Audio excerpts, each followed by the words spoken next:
And we've cut across a live action that is underway in Tonk in Rajasthan, where Naresh Meena was arrested. But it has been a challenging task as his supporters who are out there in huge numbers, and the police fired tear gas shells in order to have those protesters stay away. There has been complete lawlessness on the ground after Naresh Meena slapped an STM. This was in the polling booth during the polling process. That entire scene that was caught on camera, after which he was detained by the cops, but he fled from police custody and resurfaced later again. Remember, his supporters who came out in huge numbers resorted to violence, vandalism, set cars ablaze, only to save Naresh Meena. And Naresh Meena, who openly challenged the cops, saying that his supporters are with him and the cops can't do anything against Naresh Meena. A short while ago, huge police deployment on the ground as they marched towards the spot where Naresh Meena was. They arrested him. But now you see what is happening as the police is trying to take Naresh Meena back to the station, but a sea of his supporters who are on the ground trying in every possible way that Naresh Meena comes out of the clutches of the cops.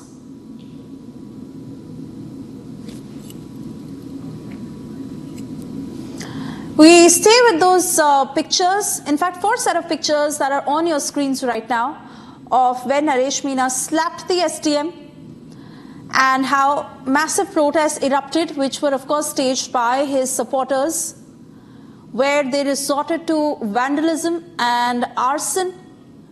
They set vehicles on fire and massive damage to public property.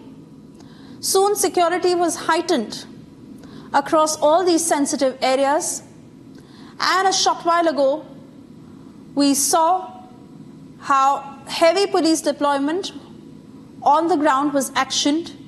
In fact, the team that marched towards Naresh Meena and arrested him.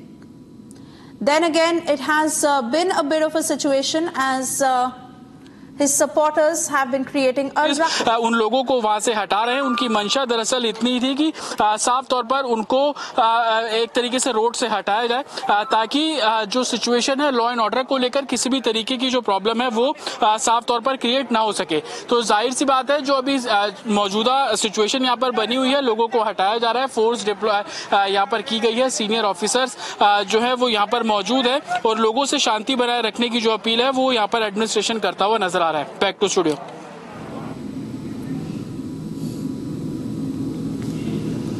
All right, so my colleague on the ground who has been getting us minute-to-minute updates of all that has transpired as the police has arrested Naresh Meena, but the other challenge of course has been to maintain peace on the ground, which has not happened given how his supporters are out in huge numbers evading Naresh Meena's arrest, as much as he is in police custody, but his supporters who have resorted to violence yet again. And there you see how the police is placing those barriers and tear gas that was also fired to ensure that no untoward incident takes place after Naresh Meena's arrest. He has been instigating his supporters.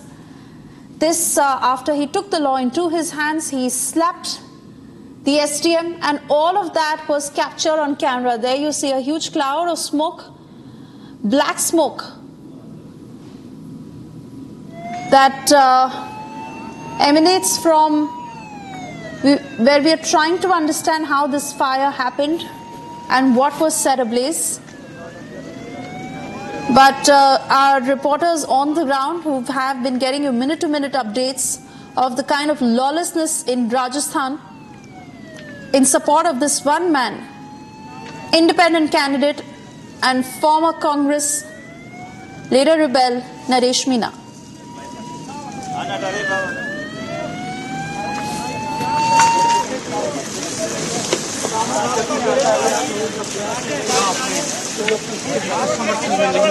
ये आग tyre की आग नहीं है, बल्कि ये आग है सवालों को लिखने की सूरत है, जवाब तलाश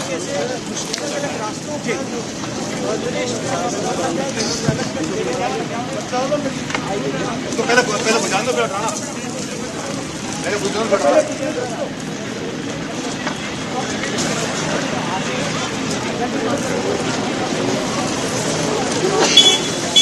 Well, the situation continues to remain tense out here in Tong district. You can see how the tire... My colleague from Republic Bharat, and we should be able to get his audio back in just a short while from now to get an exact sense of what transpired in the last few minutes. What was set ablaze and who did this? So far as reports suggest that 80 arrests have already been made, but the situation that continues to remain tense on the ground as Naresh Meena supporters have been taking the law into their hands and they have resorted to violence, arson, vandalism in order to exert pressure on the cops to release Naresh Meena. In fact, earlier on he was detained by the cops right after he slapped the SDM, and then later he evaded. This morning, in fact about 2 hours ago, when he resurfaced, he addressed the media in large numbers, he spoke to all the cameras and he defended his actions. He openly said that he did nothing wrong by slapping the SDM, and he boasted about the youth support that he enjoys. But what exactly had this man take the law into his hands? Not just that, he openly challenged the cops and the system. Naresh Meena, who is in police custody, but ensuring that no further violence unfolds on the ground. The police deployed in huge numbers to take the situation under control.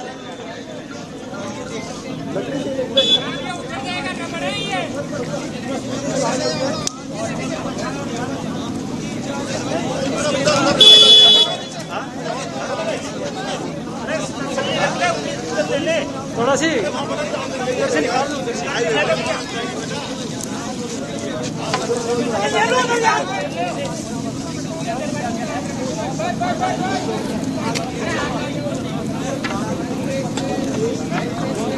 मेरा helmet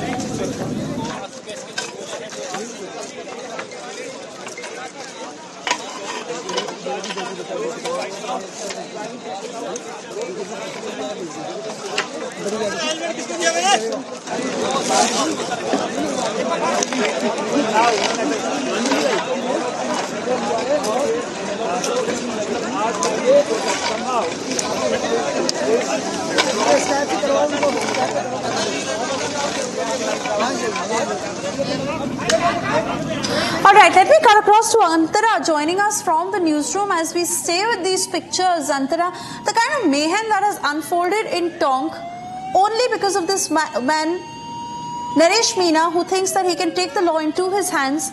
He's openly challenged the cops only because of the support that he enjoys, and now riot control vehicle moving from that very spot. The police all down on the ground to ensure that peace resumes. Right, Suyesha. So just to give our viewers a bit of a context, the Rajasthan police has arrested Naresh Meena, who is an independent candidate from Deoli Unyara. Now, this is coming after he allegedly assaulted SDM amid a polling chaos. He is, again to bring in a bit of a context, he is a rebel candidate from Congress. And accusations unfolded after local politicians, after accusations against local politicians have come up that includes stone pelting amid the deep-seated chaos in the region. Authorities are now maintaining a strategic approach to ensure that the law and order is brought back in place. Oh yes, absolutely. And you see from the pictures of what is happening on the ground. तो ये देख रहे हैं, हालांकि अब police यहाँ पर मौके पर पहुंची है, जो लोग हैं उनको यहाँ से हटाने का जो काम है वो किया जा रहा है। वीडियो कहूंगा थोड़ा आगे बढ़े ताकि और नजदीक से आपको ये तस्वीरें जो है हम साफ तौर पर दिखा पाए। जिस गांव से नरेश की गिरफ्तारी की गई थी उससे बाहर निकल के ये हाईवे है, तकरीबन 2.5 से 3 किलोमीटर जब हम आगे बढ़ रहे हैं तो हमें ये तस्वीरें नजर आ रही है। आप देखेंगे कि जो प्रोटेस्टर्स थे जो गिरफ्तारी का विरोध कर रहे थे, आप देखिए सामने आंसू गैस के जो गोले हैं वो वज्र वाहन से साफ तौर पर छोड़े जा रहे हैं। जो आसपास के हाईवे के गाँव है वहां से लोग बड़ी संख्या में बाहर निकले थे और बाहर निकलने के बाद उन्होंने कैसे इस हाईवे को बंद करने की कोशिश की। तमाम जो डालियां हैं वो सड़क के बीचों बीच गिरा दी गई थी ट्रैफिक को रोकने के लिए। साथ ही जो टायर यहाँ पर रखे हुए थे सराउंडिंग्स में थे उनको यहाँ पर जलाने की कोशिश की गई थी। आप देखेंगे कि सफेद रंग के जो कपड़े पहने शख्स यहाँ पर खड़े हुए हैं वो कहीं ना कहीं पथराव भी कर रहे हैं। बीच बीच में से जो लोग आ रहे हैं वो पुलिस फोर्स पर पथराव कर रहे हैं, तो उसी को रोकने की जो कोशिश है यहाँ पर फोर्स कर रही है। आप देखेंगे आगे आगे वज्र वाहन की जो गाड़ी है वो चल रही है और उसके ठीक पीछे जो पुलिस फोर्स है वो इस समय वहां पर मौजूद है और कहीं ना कहीं आसपास के जो गांव के लोग हैं उनको अब खदेड़ने की जो कवायद है वो बहुत तेजी से यहाँ पर शुरू कर दी गई है। आपको बता दें कि जिस गांव से नरेश की गिरफ्तारी की गई थी वहां से तकरीबन 2.5 से 3 किलोमीटर हम आगे पहुंचे। आप देखेंगे सीनियर ऑफिसर जो है वो किस तरीके से लोगों को खदेड़ रहे हैं, कैसे जो लोग यहाँ पर रास्ता रोकने की कोशिश कर रहे थे। जो एंटी राइट्स व्हीकल है आप वो देखेंगे कि कैसे गाँव के अंदर जो पहुंची। मैं अपनी वीडियो कहूंगा थोड़ा आगे है ताकि हम नजदीक से जाकर आपको एक एक पल की रिपोर्ट यहाँ पर दिखाए कि किस तरीके का एक्शन हो रहा है। जो लोग सड़क जाम करने की कोशिश कर रहे हैं उन पर एडमिनिस्ट्रेशन किस तरीके से कार्रवाई कर रहा है। आप ये तस्वीर देखेंगे यहाँ पर जो लकड़ी थी जो टायर थे उनको यहाँ पर पूरे तरीके से जलाया गया और सराउंडिंग में आप देखेंगे ठीक हाईवे के बगल में ये जो गाँव है वहां पर जो कुछ प्रोटेस्टर्स है वो आए थे और उन्होंने एक तरीके से आगजनी करनी शुरू करी। मेरे वीडियो अगर आगे आएंगे दिखाएंगे, देखिए खेतों के बीच में कैसे फोर्सेस जो है वो दौड़ रही है। जो लोग यहाँ पर एक तरीके से रोड रोकने की कोशिश कर रहे थे, आगजनी करने की कोशिश कर रहे थे, उनको किस तरीके से रोका जा रहा है। आप ये तस्वीर देखिए, खेत में इस्तेमाल करने वाले जो इक्विपमेंट्स है उनको इस तरीके से हाईवे के ठीक बीचों बीच लाके रोक दिया गया। ये इतना हैवी है, इसको खसीट पाना बहुत मुश्किल है और यही कारण है कि ये पूरा हाईवे ट्रैफिक के लिए बंद कर दिया गया। आप ये देखिए, ये जो लोहे का एक तरीके से तख्त है, गाँव में अक्सर इस पे पंचायत होती है, बहुत हैवी है, इजिली इसको हटाया नहीं जा सकता।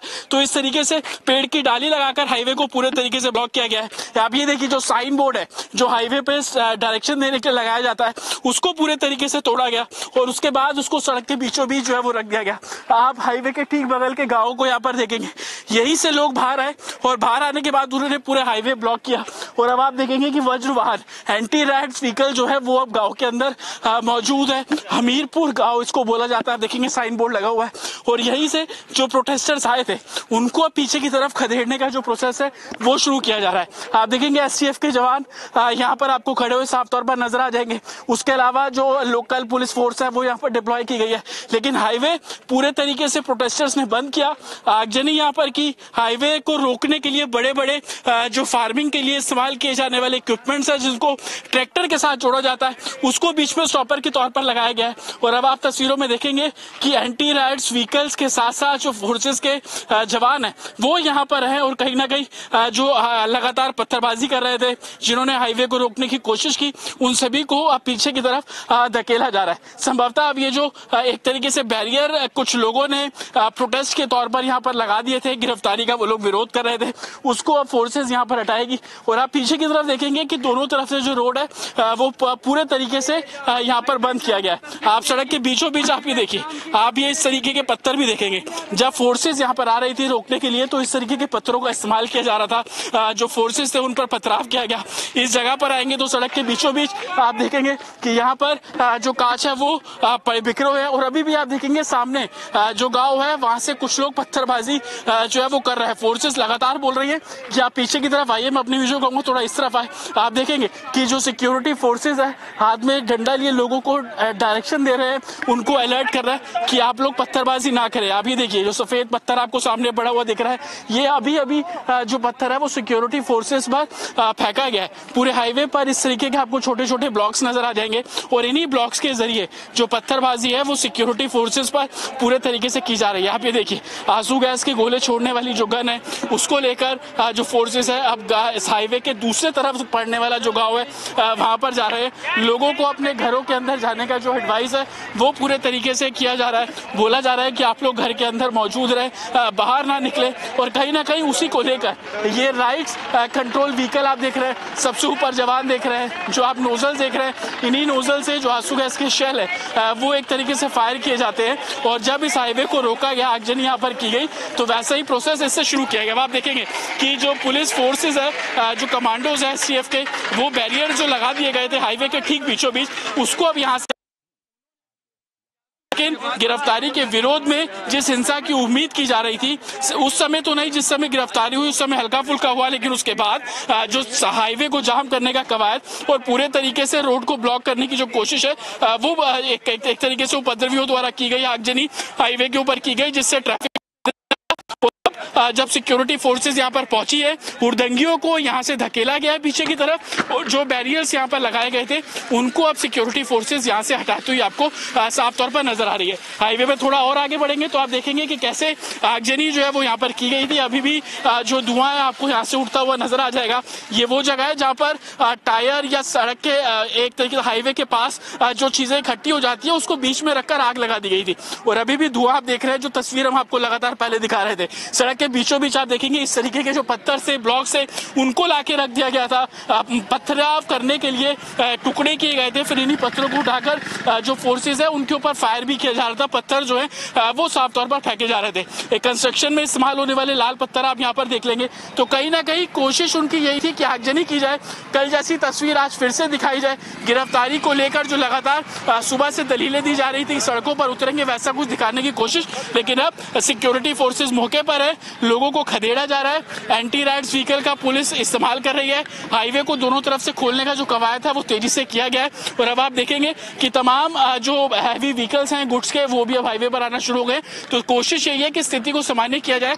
और फोर्सेज आप देखेंगे, जैसे कि मैं आपको पहले ही बता रहा था, कि गाँव से सटे हुए जितनी भी सड़कें हैं वहां पर कुछ कुछ पॉइंट्स पर अब पुलिस का डिप्लॉयमेंट किया जा रहा है, ताकि आने वाले समय में कुछ घंटों में लोग दोबारा से इकट्ठे होकर पथराव जो है वो साफ तौर पर ना करें। लेकिन पथराव किस तरीके से हो रहा है उसकी तस्दीक आप सड़क पर बिखरे हुए ये पत्थर से आप कर सकते हैं कि जब सिक्योरिटी फोर्सेस यहां पर आ रही है तो उन पर पथराव किया जा रहा है। मेरे बीच अगर तस्वीर दिखाएं, आप सामने देखिए, गांव है, गांव के घर बने हुए हैं, घर की छत पर आप देखिए कितने लोग खड़े हुए हैं। वहीं से ही पथराव होने की आशंका है।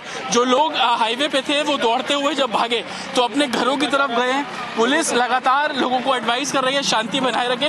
और हूबहू वैसी ही तस्वीर हाईवे के दोनों तरफ के जो गाँव है वहां पर देखने को मिल रही है। और फोर्सेज अब हाईवे को खोलने का जो कवायद है वो बहुत तेजी से शुरू कर रहे हैं। आप देखिए हाईवे के बिल्कुल सटी हुई ये गांव है, यहाँ पर पुलिस की आप गाड़ी पार्क होते हुए देख रहे हैं। हर पॉइंट पर अब पुलिस डिप्लॉयमेंट किया जाएगा, ताकि जो तस्वीरें अभी देखने को मिल रही थी, पत्थरबाजी की जो तस्वीरें देखने को मिल रही थी, वो दोबारा से ना दिखे। हाईवे ब्लॉक करने के इक्विपमेंट्स लेकर जो यहाँ पर फार्मिंग के लोग पहुंचे थे वो कोई इक्विपमेंट लेकर यहाँ ना पहुंचे, उसको लेकर तमाम जो कवायद है वो अब जो फोर्सेज हैं वो करते हुए नजर आ रही हैं। Back to studio. All right, so that is a description of exactly what is happening on the ground at this point. The situation is certainly tense. Naresh Meena supporters were out in huge numbers, and it is a bit of a challenge for the police and the additional forces to ensure that peace resumes back in Tonk after his supporters resorted to vandalism, arson, violence, setting vehicles ablaze and damaging public property as a mark of retaliation after Naresh Meena was detained by the cops. He was caught on camera slapping the SDM at the polling booth while the polling process was underway. He took the law into his hands, and as he was detained, which of course he managed to flee, later resurfaced and spoke to the camera, spoke to the media in huge numbers. His supporters who attacked 10 cops who were injured after the violence that they resorted to.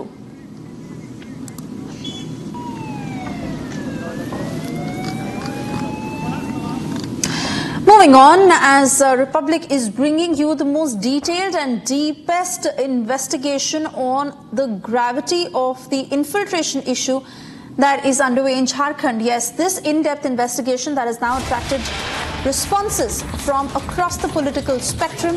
BJP MP Nishikant Dubey has raised concerns over what he claims is rapid infiltration in Jharkhand's Santal region, specifically the significant rise in the Muslim population and the changing demography. He's alleged that the population of Muslims in this area has grown fourfold since 2011, when it was 24%. He's also claimed that these infiltrators target Adivasi girls, marry them, illegally claim tribal land, an issue he says the Hemant Soren-led JMM government has ignored for years only for their political gains.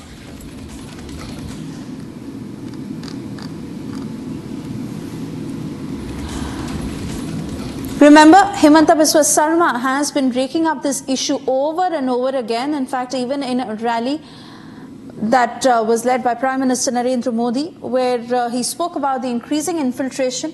Himanta Biswa Sarma, who's also been raising the issue of the changing demography and how the JMM government has been supporting infiltrators. Let's listen into this latest response from Nishikant Dubey. Right now I'm joined by Godda Member of Parliament and the BJP senior leader Nishikant Dubey in Devghar. Nishikant जी, अभी हम देवघर में हैं। संथाल की जो 6 जिले हैं उनमें से एक ये पड़ता है और संथाल का जो मुद्दा है वो आप सब लोगों ने बहुत मुखर होकर उठाया है। किस तरह से इन्फिल्ट्रेशन बढ़ता जा रहा है, इसका फर्क इस चुनाव में कितना पड़ेगा और ये मोडस ऑपरेंडी क्या है? सबसे पहले तो ये चुनाव का मुद्दा नहीं है। मैं 2009 में जब पहली बार एमपी बना, फर्स्ट टाइम, उस समय से लेके आज तक मैंने इस मुद्दे को पार्लियामेंट में कम से कम 100 दफे उठाया होगा। ये इमोशनल मुद्दा है। इमोशनल मुद्दा ये है जो भारत सरकार ने अपने हलफनामा में कहा है कि 1951 में जो कांग्रेस ने जनगणना की पूरे देश भर में, सेंसस हुआ, उसमें आदिवासी 45% थे। 2011 में भी कांग्रेस ने ही जनगणना की, अब वो 28%। जो गैर आदिवासी हैं वो जहां थे वहीं हैं, 48% थे, वो 48% ही हैं। लेकिन मुसलमान जो 9% थे वो अब 24% है। पूरे देश भर में मुस्लिम केवल 4% के हिसाब से बढ़े हैं, यहां 15% बढ़े हैं। वो 11% लोग कौन हैं? वो 11% लोग बांग्लादेशी घुसपैठी है। मॉडस ऑपरेंडी ये है और इसकी संख्या 2004 से लेकर 2014 तक ज्यादा बढ़ी है। मॉडस ऑपरेंडी क्या है? एक केवल नदी है, गंगा नदी है, उनको क्रॉस करना है, मालदा, मुर्शिदाबाद, दिनाजपुर और बीरभूम जिले में आना है। वहां से उनको जो है एक रास्ता बताया जाता है, जो एकदम इन्फिल्ट्रेशन के मास्टर लोग हैं, वो कोई जाते हैं, किशनगंज जाते हैं, अररिया जाते हैं, कटिहार जाते हैं, पूर्णिया जाते हैं और मैक्सिमम लोग जो है वो पाकुड़ जिले आते हैं। पाकुड़ और जो मुर्शिदाबाद और मालदा का जो बॉर्डर है वो पूरा खुला हुआ बॉर्डर है। आप यदि जाएंगे पाकुड़ तो आपको दिखाई देगा पूरा धुलियान जाने का जो रास्ता है।